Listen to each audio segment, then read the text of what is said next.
इमरान खान की सब्सिडी पर तनकीद करने वाले शहबाज शरीफ ने खुद सब्सिडी का ऐलान कर दिया। वजीर आजम ने 28 अरब रुपए के रिलीफ पैकेज का ऐलान कर दिया। कहते हैं दिल पर पत्थर रखकर पेट्रोल की कीमत बढ़ाई। इमरान खान ने अपने फायदे के लिए पेट्रोल पर सब्सिडी दी थी। यूटिलिटी स्टोर्स को कहा है कि 10 किलो आटे का थैला 400 रुपए में दें। शहबाज शरीफ ने अपनी हर नाकामी का मलबा इमरान खान पर डाल दिया। IMF के प्रेशर के में आके इन्होंने 30 रुपए लीटर डीजल और पेट्रोल बढ़ाया। मेरा सबसे पहले सवाल ये है कि क्या इतना बड़ा कभी भी पाकिस्तान में कभी भी फ्यूल की कीमत में इतना इजाफा किया गया? इनसे IMF का दबाव बर्दाश्त न हुआ। भारत ने रूस से 30% कम कीमत पर तेल खरीदा।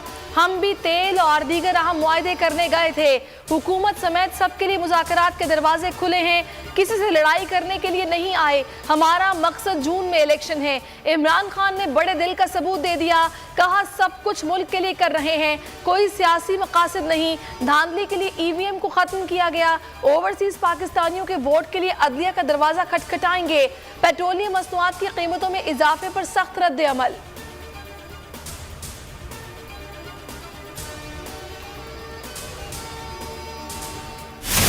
एस्टैब्लिशमेंट से कोई डील नहीं हुई। लॉन्ग मार्च खून खराबे से बचने के लिए खत्म किया। इमरान खान ने डील से मुताल्लिक कयास आराइयों की नफी कर दी। कहा इस्लामाबाद से वापसी को कमजोरी ना समझा जाए। मुल्क को नुकसान से बचाने, दुश्मन को खुश ना करने के लिए वापसी की राह ली। उसी रात जाकर बैठ जाता तो खून खराबा यकीनी था। सुप्रीम कोर्ट को खत लिखा है, पूछा है क्या खामोश होकर सब मान लें? जब तक जिंदा हूं करप्ट माफिया के खिलाफ लड़ता रहूंगा। 6 रोज बाद पूरी तैयारी के साथ निकलूंगा।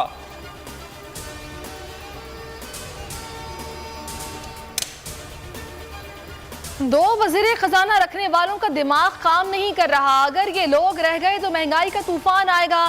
साबिक वजीर खजाना शौकत तरीन कहते हैं हमने सब्सिडी फंड करके दी थी, इसके लिए अलग से रकम मुख्तस की। हमारा प्रोग्राम रूस से सस्ता तेल लेने का था।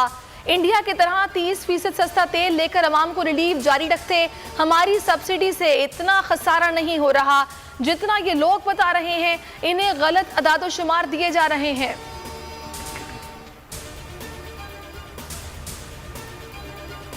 ये 16 अरब के मनी लॉन्ड्रिंग के केसेस से बचने के लिए तकरीर थी। फारूक हबीब कहते हैं शहबाज शरीफ को बताना चाहिए कि उनके कपड़े कितने के बिके हैं।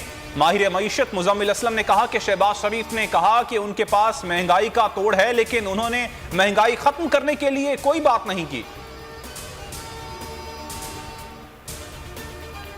पेट्रोल बम गिरने के बाद महंगाई ने आग लगा दी। बिजली का झटका देने की तैयारी। फी यूनिट 7 रुपए का इजाफा मुतवक्के। के इलेक्ट्रिक ने बिजली 4 रुपए 83 पैसे फी यूनिट महंगी कर दी। उधर ट्रांसपोर्टर्स ने किरायों में 20% इजाफा कर दिया। गुड्स ट्रांसपोर्टर्स का 1 हफ्ते का अल्टीमेटम। डीजल की कीमत वापस लेने का मुतालबा। कराची में दवाओं की कीमतों में गैर एलानिया 50% इजाफा हो गया। पंजाब की यूटिलिटी स्टोर्स पर आटा महंगा। स्टील, खुर्दनी तेल और अद्वियात की सनतों पर खुसूसी टैक्स लगाने का इम्कान। महंगाई मुकाऊ मार्च करने वाली हुकूमत ने महंगाई का एटम बॉम्ब गिरा दिया। शहबाज हुकूमत ने IMF के सामने घुटने टेक दिए। पेट्रोल की कीमत में तारीख का सबसे बड़ा इजाफा। 30 रुपए फी लीटर महंगा 179 रुपए 86 पैसे का हो गया। लाई डीजल 148 रुपए 31 पैसे पर मिलेगा। मट्टी का तेल 155 रुपए 56 पैसे का हो गया। मिफ्ता इस्माइल ने मलबा इमरान हुकूमत पर डाल दिया। नैब और इंतखाबात से मुतालिक तरमीमी बिल सेनेट से भी मंजूर। बिल की मंजूरी के दौरान अपोजिशन ने भरपूर मुखालिफत की। चेयरमैन सेनेट के डायस का घेराव करके बिल की कॉपियां फाड़कर हवा में लहरा दी। वजीर कानून आजम नजीर तारड़ का कहना था EVM मशीन में काफ़ी मसाइल हैं। डॉक्टर शहजाद वसीम का कहना था इस वक्त मुल्क में से बड़ी इम्पोर्टेड चीज़ें मौजूदा हुकूमत हैं। अगर ये इम्पोर्टेड हुकूमत ख़त्म हो जाए तो मईशत ठीक हो जाएगी। नए एनआरओ की तैयारी। नैब कवानीन में बड़ी तब्दीली। चेयरमैन नैब को इंक्वायरी और ट्रायल में मुआफी देने का इख्तियार। किसी भी जुर्म में बिलवास्ता या बिलावास्ता मुलव्विस शख्स को मुआफी मिल सकेगी। हुकूमत और अपोजिशन में नए चेयरमैन के लिए मुशावरत। फैसला वजीर आजम शहबाज शरीफ और अपोजिशन लीडर राजा रियाज करेंगे। साबिक ब्यूरोक्रेट फवाद हसन फवाद, साबिक चेयरमैन नैब कमर जमान और साबिक DGFIA बशीर मेमन दौड़ में शामिल।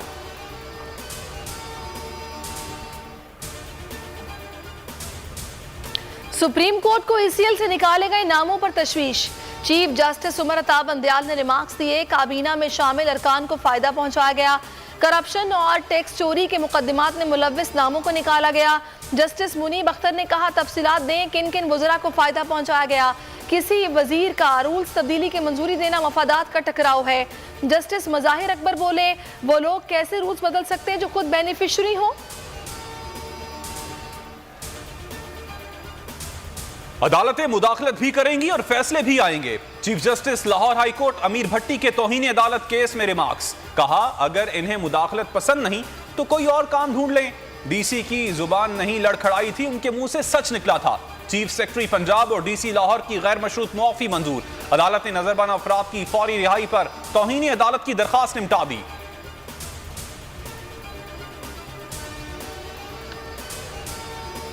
इमरान खान की लॉन्ग मार्च में शहीद होने वाले कारकुन सैयद अहमद के घर आमद। मरहूम के अहले खाना से ताज़ियत। इसाले स्वाब के लिए फातह ख्वानी की। चेयरमैन पीटीआई का कहना था, सैयद अहमद जान की कुर्बानी रायगा नहीं जाएगी।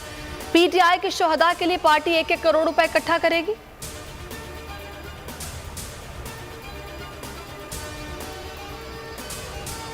पीटीआई कोर कमेटी का इजलास आज पेशावर में तलब। Chairman PTI Imran Khan core committee इजलास की सदारत करेंगे। इजलास में सियासी सूरत हाल पर मुशावरत और अहम फैसले होंगे। हुकूमत को दिए गए अल्टीमेटम पर भी गौर होगा।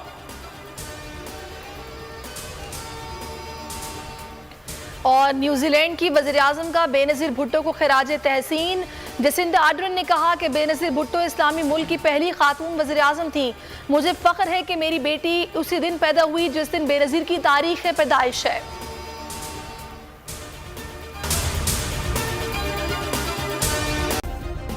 सब्सक्राइब करें और बेल दबाएं ताकि कोई खबर रह न जाए।